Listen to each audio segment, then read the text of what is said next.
Hi, I'm Rich Schwartzstein. I'm a professor at the medical school, also a pulmonary and critical care doctor. And I'm going to share with you some thoughts about the artificial intelligence and how we use it. We're very concerned about people doing real deep thinking. There's a big emphasis in medicine sometimes on pattern recognition and what are called illness scripts. And we want them to think mechanistically from their understanding of pathophysiology. So that's our problem, and that's what we want to do.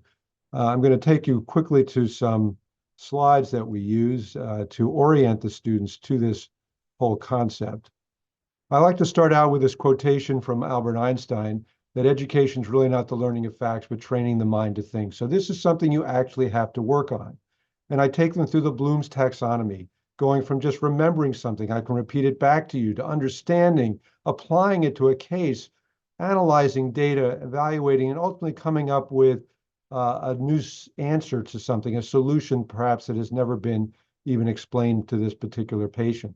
And we take them through a case, one that they might well see, and it's a real case that I had at one point, of a person who had a big smoking history and had asthma as a child and was now getting short of breath, walking a fairly short distance. And as you go through his history, we get that history of asthma, we get all the cigarette smoking, we get that he had high blood pressure, and we do a physical exam that has evidence both of some emphysema as well as potentially consequences of his high blood pressure. And I take him to walk outside my office, and after only about 50 yards, he is really uncomfortable, very short of breath.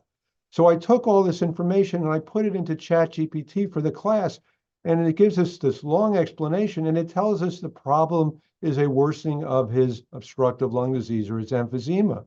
The only problem is it's the wrong answer, and it's the wrong reasoning or explanation that ChatGPT gives us.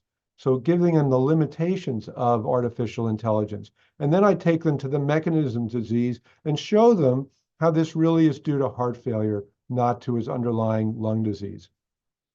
This is a very interesting book that I share with them as well, that it makes the distinction between a kind environment like chess, where there are really explicit rules and you get quick feedback on whether your last move was a good one or not, versus a wicked environment like medicine, where the rules are not so clear, where things don't always obey the way they should. And we have to think differently about these things. And the artificial intelligence and the pattern recognition really doesn't work that well in the wicked environment.